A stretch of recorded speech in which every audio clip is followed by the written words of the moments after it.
آپ کی عمر مبارک ابھی 31 سال ہی تک پہنچی تھی کہ آپ کے بابا امام محمد باقر علیہ السلام کو عباسی خلفاء نے شہید کر دیا۔ اپنے بابا اور اپنے دادا کی شہادت کے بعد مدرسے کی پوری ذمہ داری آپ کے سر آ پڑی۔ سارا دن مختلف علوم پہ آپ درس دیا کرتے تھے۔ لوگ دور دور سے آتے تھے اور مختلف علوم حاصل کیا کرتے تھے۔ آپ کے شاگردوں میں امام مالک، امام ابو حنیفہ، امام عاصم، حضرت سفیان ثوری، عمر بن عبدالعزیز، حضرت با یزید بستامی، حضرت ہشام الحکم، حضرت جابر بن حیان اور بھی ایسے شاگرد آپ کے یہاں پڑھتے تھے جنہوں نے آپ سے پڑھ کے زمانے کو روشن کر دیا۔ آپ ہزاروں علوم پہ عبور رکھتے تھے۔ آپ سے پہلے علم طب، جس کو میڈیکل سائنس کہتے ہیں، پڑھانے کا رواج نہیں تھا۔ لوگ یہ سمجھتے تھے کہ بیمار کو دیکھنا یہ بھی کوئی عزت والا کام ہے۔ امام جعفر صادق علیہ السلام فرماتے تھے، انسان کا علاج کرنا ایک عظیم عبادت ہے۔ آپ نے اپنے مدرسے میں میڈیکل سائنس کی اس طرح سے تعلیم دی کہ آج تک لوگ میڈیکل سائنس پڑھ کر ڈاکٹر بنتے ہیں اور امام جعفر صادق علیہ السلام کے نقش قدم پہ چل کے ہزاروں بیماریوں کا علاج کرتے ہیں۔ امام جعفر صادق پہلے وہ شخص تھے جنہوں نے انسانوں کے نزدیک اس بات کو واضح کیا کہ جتنی چیزیں مٹی میں ہوتی ہیں اتنی ہی چیزیں انسان کے جسم میں ہوتی ہیں۔ آپ نے فرمایا، انسان کے جسم میں جو عناصر پائے جاتے ہیں ان کا تعداد برابر نہیں۔ اللہ نے انسان کے جسم کے وجود میں 4 چیزیں بہت زیادہ رکھی، پھر 8 اس سے کچھ کم ہیں، اور اس کے بعد 8 اور ہیں جو ان 8 سے بھی کم ہیں۔ 18ویں صدی سے انسان کے جسم پہ تحقیق کی گئی۔ 18ویں صدی میں فرانس کا ایک ڈاکٹر تھا جس کا نام تھا مارا۔ انسانی جسم پہ سب سے پہلے تحقیق اس نے کی۔ اس کے نزدیک امام جعفر صادق علیہ السلام کا یہ نظریہ تھا کہ جو عنصر مٹی میں ہے وہی انسانی جسم میں۔ یہ ریسرچ فرانس سے ہوتے ہوتے آسٹریلیا تک پہنچی اور بالآخر 19ویں صدی میں تمام ڈاکٹروں نے اس بات کو تسلیم کیا کہ انسانی جسم میں کل 20 عناصر موجود ہیں، 4 سب سے زیادہ اور اس کے بعد 8 ان 4 سے کم اور اس کے بعد 8 جو ان 8 سے بھی کم۔ انسانی جسم میں وہ جو 4 عناصر جو سب سے زیادہ ہیں، number 1 oxygen, number 2 hydrogen, number 3 carbon, number 4 nitrogen. اور اس کے مقابلے میں جو 8 چیزیں کم ہیں، number 1 magnesium, number 2 sodium, number 3 potassium, number 4 calcium, number 5 phosphorus, number 6 chlorine, number 7 sulphur, number 8 iron. اور جو 8 ان 8 سے بھی کم ہیں، number 1 molybdenum, number 2 selenium, number 3 fluorine, number 4 cobalt, number 5 manganese, number 6 copper, number 7 iodine, number 8 zinc. جب ان ڈاکٹروں نے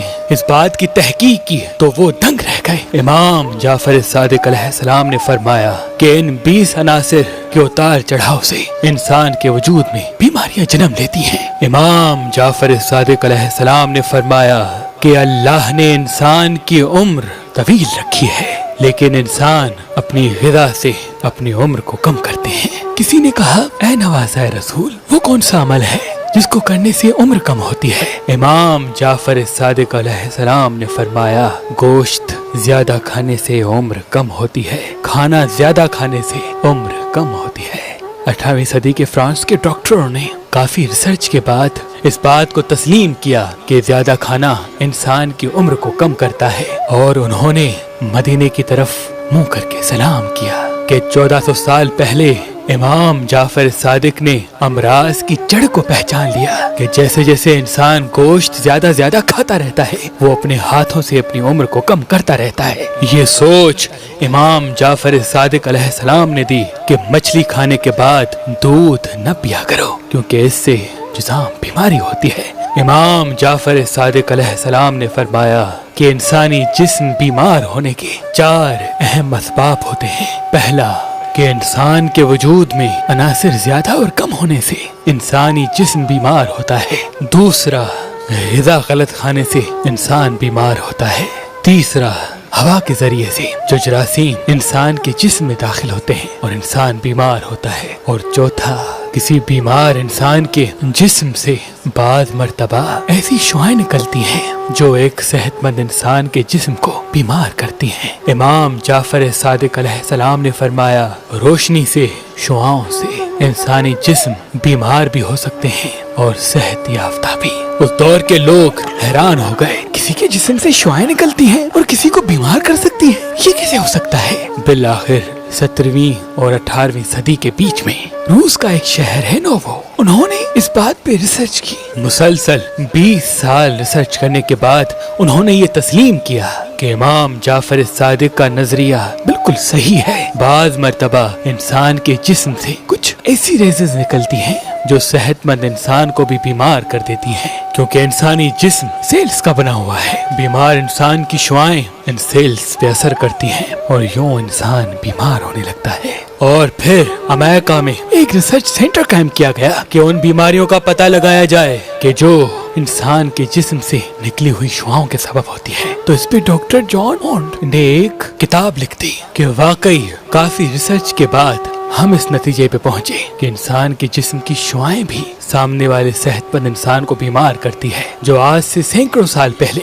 मुसलमानों के इमाम जाफर सादिक ने इंसानों को बता दिया। और इस नतीजे को बेस बना के उन्होंने रोशनी के वसीले से इंसानी जिस्म का इलाज करने की भी शुरुआत की और वहीं से शुआओं से इलाज करना शुरू हो चुका। इमाम जाफर सादिक अलैहिस्सलाम ने फरमाया कि इंसान को अपने माहौल को आलूदा नहीं करना चाहिए, क्योंकि इससे नई नई बीमारियां वजूद में आएंगी और इंसान की उम्र दिन ब दिन कम होने लगेगी। बुकरात the father of medical science जिसे कहते हैं, उसने ये तस्लीम किया कि नई नई बीमारियों का सबब माहौल की आलूदगी है। इमाम जाफर सादिक अलैहिस्सलाम ने फरमाया कि मैं माओं को नसीहत करता हूँ कि वो अपने बच्चों को दिल की तरफ सुलाएं, इससे बच्चा कम बीमार होगा और सुकून की नींद सोएगा। उस दौर के लोगों ने इस बात को मजाक समझा, लेकिन 19वीं सदी में अमेरिका में एक यूनिवर्सिटी कायम हुई जिसका नाम था कॉर्नल यूनिवर्सिटी। उसमें इस बात पे तहकीक हुई, बिलाखिर उन्हें जवाब मिल गया और उन्होंने भी मदीने की तरफ मुंह करके सलाम किया और कहा कि बच्चा जब माँ के पेट में होता है तो वो माँ के दिल की धड़कन को महसूस करता है और जब बाहर निकलता है तो उसको वो धड़कन महसूस नहीं होती, तो वो बेचैन रहता है।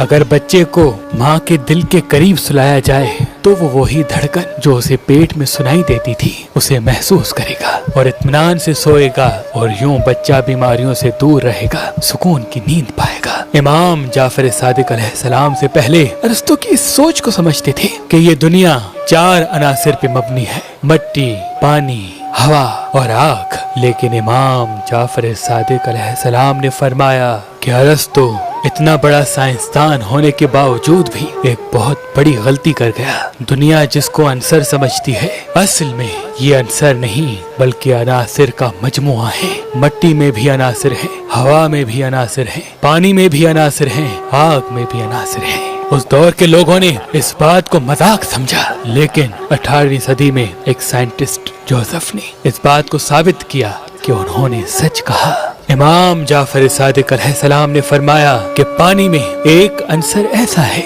जिससे हम लोहे को भी पिघला सकते हैं। उस दौर के लोग हंसते रहे कि पानी से लोहा कैसे पिघलेगा। इमाम जाफर सादिक अलैहिस्सलाम ने मुस्कुरा के कहा, अगर पानी में से एक अंसर को निकाल दिया जाए तो पानी भी आग लगा सकता है। 1766 के अंदर एक साइंटिस्ट गुजरा, उसने इमाम जाफर सादिक अलैहिस्सलाम के इस कॉल को समझा और पानी पे रिसर्च की और दुनिया के नजदीक ये बात रखी कि पानी में 2 अनासिर पाए जाते हैं, हाइड्रोजन और ऑक्सीजन। अगर